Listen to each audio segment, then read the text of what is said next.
What's up, DAW Nation? My name is Wyatt Troy, and I want to welcome you to episode 39.5 of Behind the DAW. I am holding my son right now, so if you hear a little baby, sounds like this, that's him. All right, what is Behind the DAW? Behind the DAW is a podcast where we usually interview music producers, artists, music industry experts, people of that nature, on an emotional, philosophical, artistic, and music business basis. But as you notice, this is a 0.5 episode. That means that we take the audio from our YouTube series In the DAW, we put it into podcast form, and we give it to you for free so you can listen to it on the go and get that perfect combination of emotional and technical knowledge. If you do want to watch In the DAW, don't worry, there is a link in the description of this podcast. You can click on it, it'll show you all the episodes that we've ever had with In the DAW. All right, a couple things really quick before we get started. There are several links down in the description that I want to tell you about. The first is the Patreon. If you can find it in your heart to support Behind the DAW and In the DAW for $1 a month so that we can keep bringing you these interviews forever for free, that'd mean the world. Plus, now we are opening up all of the interviews to our patrons so that you can see the live stream of the interview while it's happening. You can ask questions, and each week I pick a lucky winner to meet the person that we're interviewing. So please go ahead and check that out. The second link in the description is for artist suggestions. If you want to suggest someone to come on the show so that we can interview them, go ahead, click that link in the description. The third link in the description is for private lessons. If you want private lessons in electronic music production or social media marketing, go ahead, click that link. The fourth link in the description is for a free consultation. Each week we give away a free 20-minute social media marketing consultation. So if you want to check that out, go ahead, check it out. And then finally, in this particular episode, we are giving away a preset, a super saw preset that the guest is going to talk about. Don't worry, this is what it sounds like. So if you want that preset for free, it is a Serum preset. Go ahead, click the link in the description. All right, so who do we have on today? Today we have Elliot Berger. He's breaking down his song that he did with Laura Brem. It's called Believe. It's a fantastic song, very emotional song. And just so that we have a little bit of background information on Elliot, he's a UK-based producer. He's had releases on places like Monster Cat, NCS, Mr. Suicide Sheep, Airwave Music TV, ton more. The dude's everywhere. Go ahead and just check him on YouTube. What are we going to be talking about today? We're going to be talking about vocal processing, mixing drums, multiband processing, how to use Neutron by iZotope, and so much more. Make sure to stay tuned for all those topics and so much more. If you like this episode, please like, comment, subscribe, repost, follow, whatever is appropriate on the particular platform that you're listening on, like iTunes, Spotify, SoundCloud, YouTube, Google Play, Deezer, wherever it is. It just helps us know that what we're doing is moving in the direction that you need us to move in. And then finally, make sure to check out the other episodes of Behind the DAW. Like I mentioned, we have the episodes where we interview people on an emotional, philosophical, and artistic basis, but we also have episodes on the podcast where I do social media consultations with the guests that we bring on, and we give those away for free. The last one that we just did was with Wubix. We went through and we looked at his YouTube, and we talked about how he could optimize it to get more out of it so that he could push his music harder. So, with all that said and all that out of the way, DAW Nation, I want to introduce you to Elliot Berger.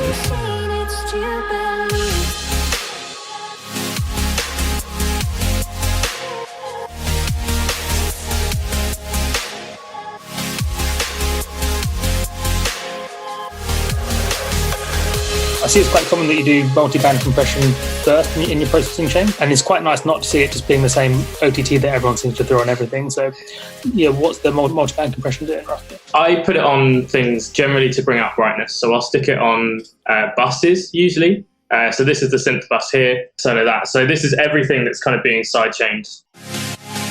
And it just helps to bring out the kind of noise and the shine and fill out the full range. I actually use the multi-band compression preset, and it pretty much as is. Occasionally, I'll stick a utility in front of it just to not drop down the input gain going into it rather than adjusting the input on each band, just because it's quicker. Fills out the range, brings out brightness, and it also helps to gel stuff together when you've got however many tracks are in this.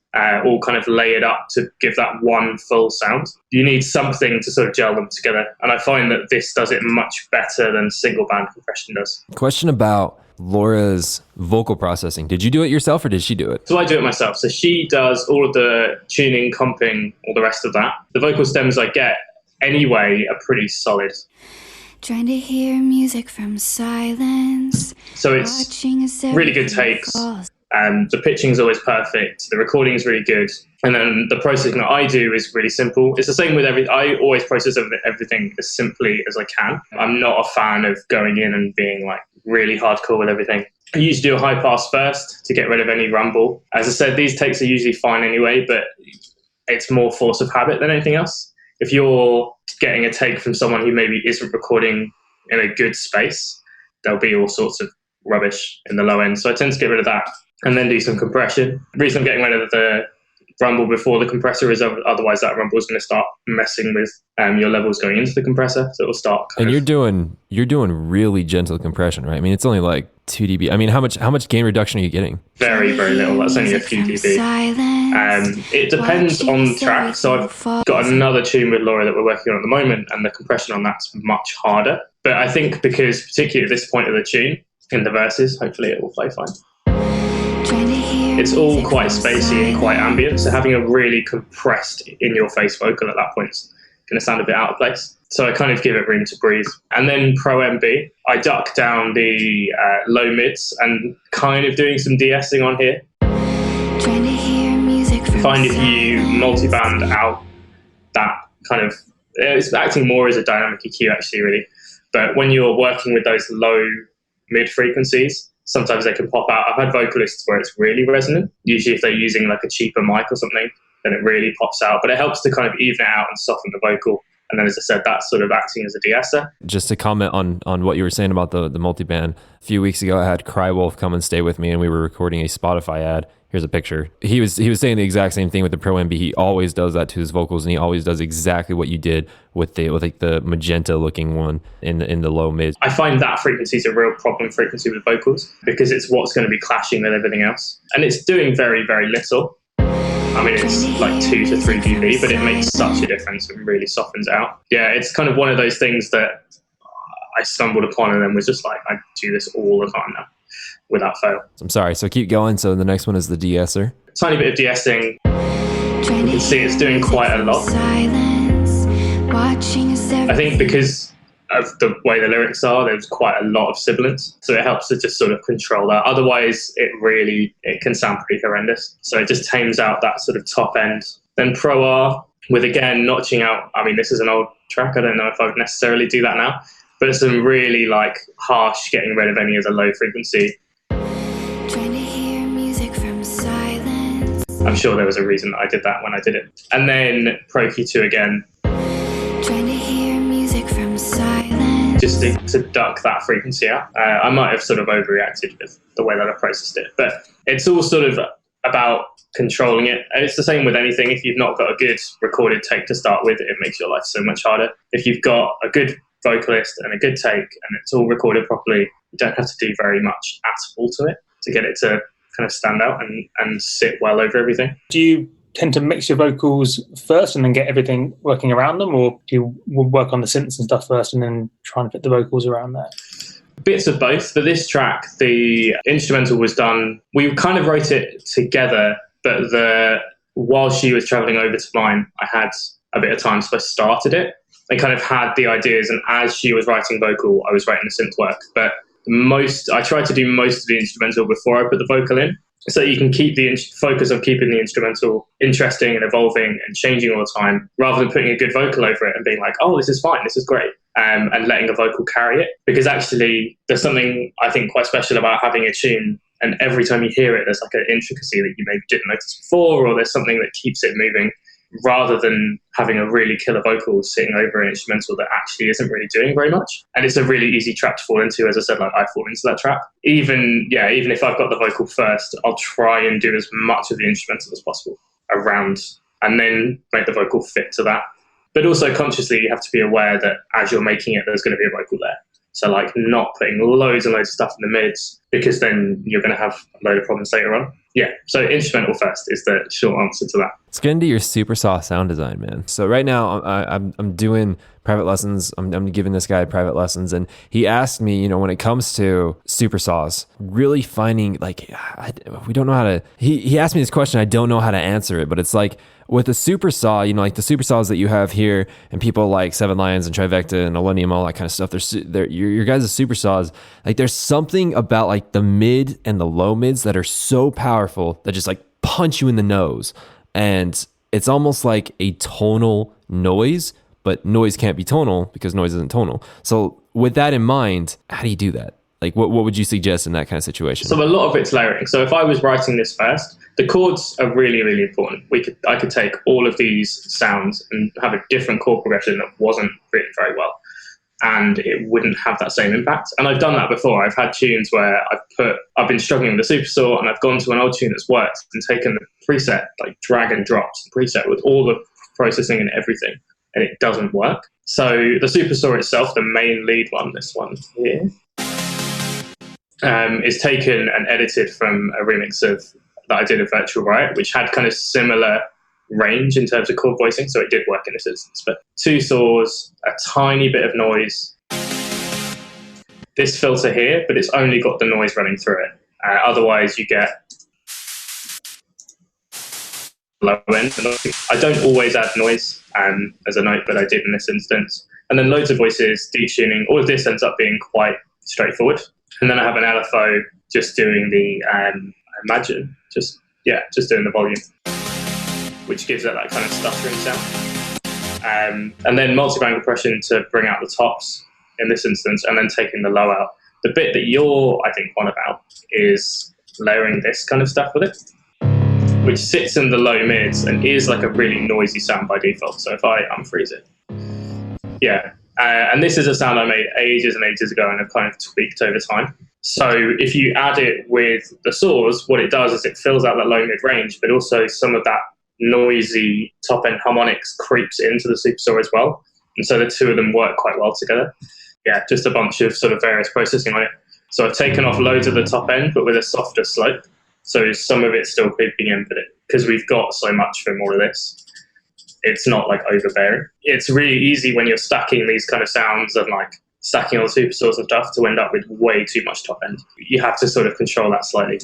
That's sort of what that's doing. And then layering up with this, which is exactly a preset. It's copied everything from there, but I've bumped it up an octave. I don't know if that shows particularly well, but there's a pitch shifter on it. It's nudged it up an octave, and then I've just high passed it. So that layers really well with that. And it's quite quiet in the mix, like if that's 0, bear in mind it's the same preset. This one's at like minus 18 dB, so it's significantly lower. And then I think probably just this one, which is, if I recall correctly, a cymatics preset.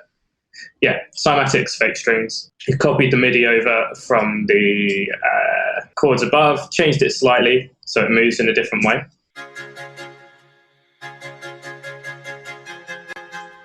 And added a couple of extra notes to it.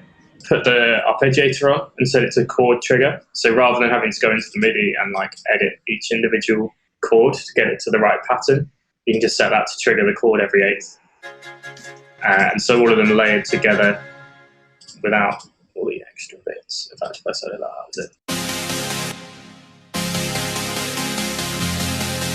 it all stacks up to create that. So it's all like the sum of parts rather than one individual preset. As I said, like people tend to, try with one or try add a load of noise or whatever, and it just doesn't work. And for the mids layer, is that I see it's playing individual notes. Is that the root note from the chords above, or just the lowest down notes? Or yeah, so it'll be the root notes. I tend to, when I'm building up chords anyway, the lowest note tends to be the root. I don't tend to do inversions too much. If it wasn't the root note, I'd always make sure it at the very least follows the sub. So if I do want to have maybe the third of the chord instead in the root, if that's in the sub, then I'll replicate that in the mids. So then at least the low end is kind of moving together. So it sounds like one cohesive sound. You can get away with like moving notes around in chords and stuff because they're kind of more top end. But anything in the low end sounds a bit odd when you're like kind of moving differently. In this case, yes, but not always. What was the beginning piano that you used? I love that. It was so gorgeous. Alicia's keys, I would imagine. I use it on everything, but really low velocity on everything. I can't play keys at all. I just type it all in.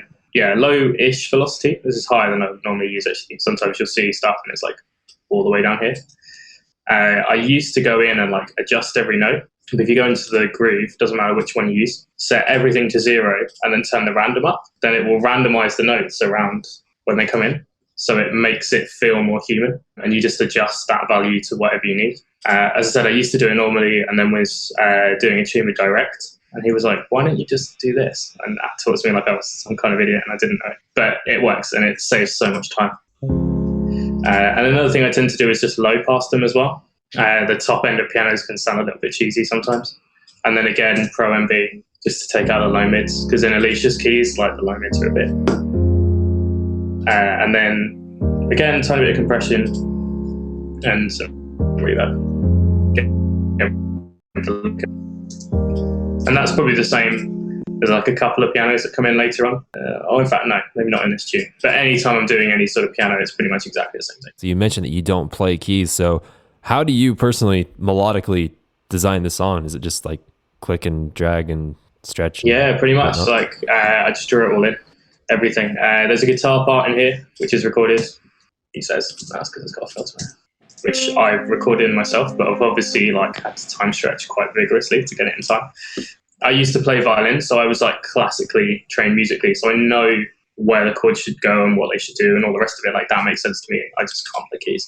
I'll usually sort of, as soon as I've got my root notes in, I know how the chords will form around that. And that bit becomes more of like a science is the wrong word, but you know what I mean? Like it becomes more sort of strict. But everything else is sort of put a chord in, doesn't sound good, yes, where should it go next? And doing all of that by ear. But also I think when you're writing anything like this, you sort of have go-to chords. Like I know that if this is an F, I know that the 6th chord sounds good.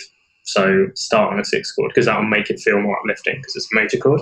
And then, okay, well, we've gone 6 and 7, so the logical place for me to then go is 1 and all the rest of it. So it's sort of a mixture of everything as to how I kind of compose these sort of stuff. What is it? It looks like you're stacking drums there. Do you then process, it looks like the snares stacked, I'm guessing, from the small bits of white. So do you process all of that together afterwards or leave it up to mastering? My general rule with mastering, potentially more so nowadays than it was when I did this, is that the better compressed you can get your mix, and the less work a mastering engineer has to do, the better. Especially if you're doing something that could be played out, it has to be loud. Like you've got no option about it. And so making your mix as loud as possible without doing any master processing at all then means that when it goes off to mastering or when you come to master it yourself, you haven't got to slam everything into a limiter and it's not sort of breaking up. Everything is processed separately and there's like a snare bus here. But anytime I'm busting anything, there's some form of compression going on. So, for example, the snares here, there are 3 snares, and I don't usually compress individual samples because they're usually compressed anyway. They're then all kind of EQs, reverb when necessary, and then that runs into a soft clipper here. The soft clipping in the glue compressor is great. Like you can usually push it quite hard before it really breaks up, kind of slamming that to a point that it evens out. And then again on the bus for the whole drums, the full parallel preset, and then Neutron, which probably has some form of something going on in it. Okay, so it's just EQ, and then limiting here, which isn't doing that much, but it's sort of, especially with drums, because you get such short transients, it helps to sort of control that a little bit. And as I said, like, you know, over on here on the sidechain bus as well, there's another limiter, like squashing everything at individual stages. On your drum bus, you had Neutron. Can you explain to the viewers what Neutron is and why it's important? My general use for Neutron is it's great as like it's a multi-processing tool in the same way that like Ozone or whatever is, but it's great for finding resonances in your sound. So this actually hasn't done too much, but you can click the track assistant button, play your audio, and it will analyze the audio, which I think Ozone does now as well. And we'll analyze the audio and then put processing with one. I tend to turn off the exciter. It would have changed. You can see it's got various settings on here. I've turned all of that off. But the EQ, as I said, is great. If there's like a tiny frequency in your kick drum that's maybe jumping out too much, or something in your, like a ring on your snare, it's a really good way of taming it, ducking it down a little bit. So that's all I use it for. But as I said, it's got all sorts of different bits in it, including 2 compressors. And it will also reorder all the processing for you, depending on what it thinks you would want. So sometimes you'll have the compressor, the first compressor right at the start of the chain. Sometimes it will put it before the transient shaper or whatever and adjust as it feels like it needs to. And sometimes it won't turn the compressors on or whatever as well if it doesn't think it needs it. I believe it's in the second drop, but I believe you bring in another lead, like another high element. And I was wondering what that was because it's very beautiful. There we go. Okay. So this one's virtual riot preset, I think. Yeah, it's essentially just a sine wave with an envelope on the pitch. So it adds like an attack to the sound. I'm kind of in the mindset that if there's a preset out there that does it, then there's no point doing it yourself. Like, it just saves so much time, and it sounds great. So especially when it's in someone like Virtual Riot, because he's such a good producer. So yeah, it's literally just sine wave, envelope on the pitch, like reverb and delay basically. But yeah, as you said, like it's such a good sounding preset. Is there something modulating fine pitch as well, or is that? Yeah, so there's this LFO that controls. The first one's also controlling. FI2, yeah, controlling the fine. So it adds like a vibrato to the sound. Yeah. Cool. And then again, multi-band and just high passing it. Not that it really needs it, I don't think. Oh, there's a little bit. Yeah, there you go. Hey, DAW Nation, hope you enjoyed episode 39.5 of Behind the DAW with Elliot Berger, breaking down his song, Believe. If you did enjoy it, please let me know. Put it in the comments. You can also like, comment, subscribe, repost, follow, whatever is appropriate on the particular platform that you're listening on, like iTunes, Spotify, Google Play, Deezer, YouTube. It just helps us know that what we're doing is moving in the direction that you need us to. Also, make sure to check those links in the description for the Patreon, for artist suggestions, for private lessons, to enter to win the free consultation, and to snag that free preset from Elliot Berger. Again, it sounds like this. And then finally, I would highly recommend that you check out the other episodes of Behind the DAW. The one that we had right before this is a social media consultation that we did with Wubix. Go ahead and check that out. We talked about how to optimize your YouTube channel. Also, check out the other episodes. We did a full Behind the DAW with Wubix. I'd highly encourage you to check that out. And stay tuned for the next episode of Behind the DAW, which we did with Henry Fong. So that's going to come out probably next week. I'll let you know. But thank you so much, DAW Nation. You have a fantastic day.